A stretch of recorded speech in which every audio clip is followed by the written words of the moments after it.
यहाँ Pepsi plant पर आप धरना देने के लिए किस कारण से आए हुए हैं? सर यहाँ हम धरना देने इसलिए आए हैं कि यहाँ का ज़मीन हम ही लोग का था, वो गया, और यहाँ का जो धुआं निकलेगा या जो भी प्रदूषण होगा उसकी मार हम झेलेंगे।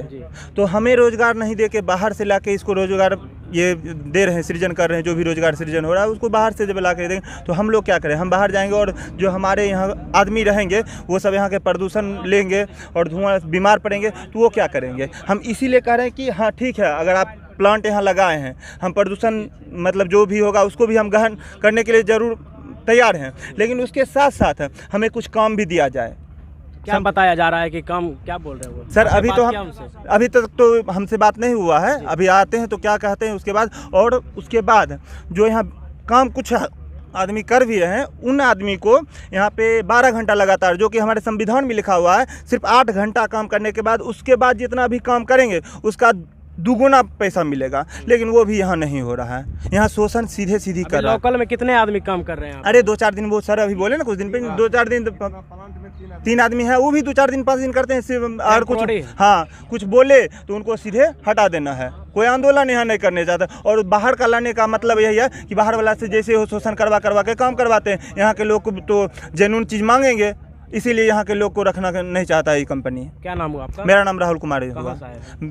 किन मांगों को लेकर 2 दिवसीय धरना पर बैठे हुए हैं? इस क्षेत्रीय ग्रामीण भू विस्थापित समिति की संघर्ष मोर्चा के तरफ से इस क्षेत्र के जितना भी बेरोजगार नौजवान हैं, पहली प्राथमिकता उनको रोजगार मिले।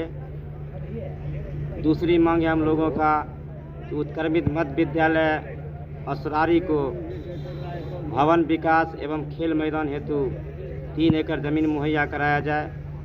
तीसरा मांग है हम लोगों का, जो असरारी गांव से लेकर के असरारी चौर की ओर पहले से रास्ता जाता था किसानों को जाने आने में, उसको बंद किया जा रहा है, उसको चालू किया जाए। और चौथा मांग है हम लोगों का, यहाँ से मेडिकल कॉलेज की पहले से ये प्रस्तावित था कि मेडिकल कॉलेज की स्थापना होगी, इसको दूसरे जगह ट्रांसफ़र कर दिया गया है, उसको पुनः वापस किया जाए।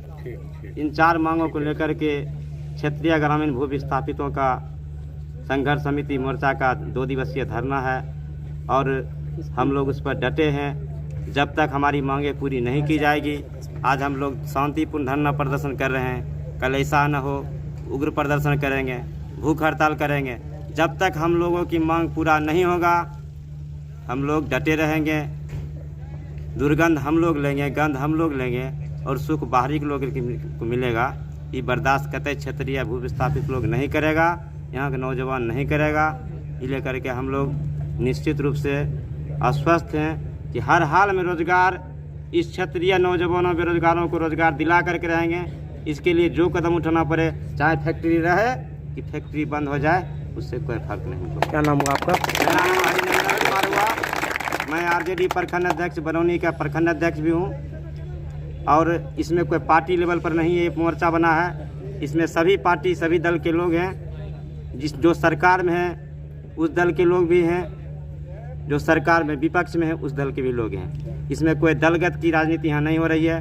दलगत की राजनीति से ऊपर उठ करके ये मोर्चा बना है, इसमें सभी दल के लोग शामिल हैं। बेगूसराय में दिनकर के विश्वविद्यालय मांग है, वो मांग अभी तक सरकार के द्वारा पूरा नहीं हुआ है, तो क्या लगता है आप ये मांग रखे हैं, और बेगूसराय में दिनकर के विश्वविद्यालय हो या मेडिकल के विश्वविद्यालय है, सरकार को वो ज़मीन खोज के बनाना चाहिए या जमीन पेप्सी प्लांट बैठाना चाहिए? दोनों 2 बातें हुई जी।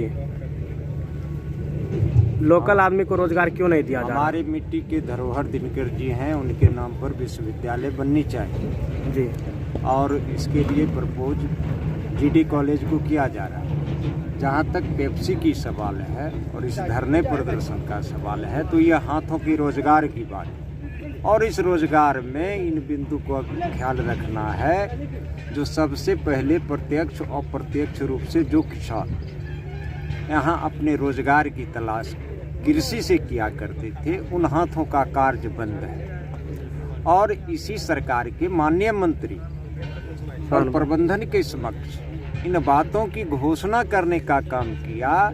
जो हमारा लक्ष्य 1800 से 2000 लोगों को मेन पावर की यहाँ क्षमता है, उसमें हम 75 to 80% यहाँ के स्थानीय बेरोजगार को नौकरी देने का काम करेंगे।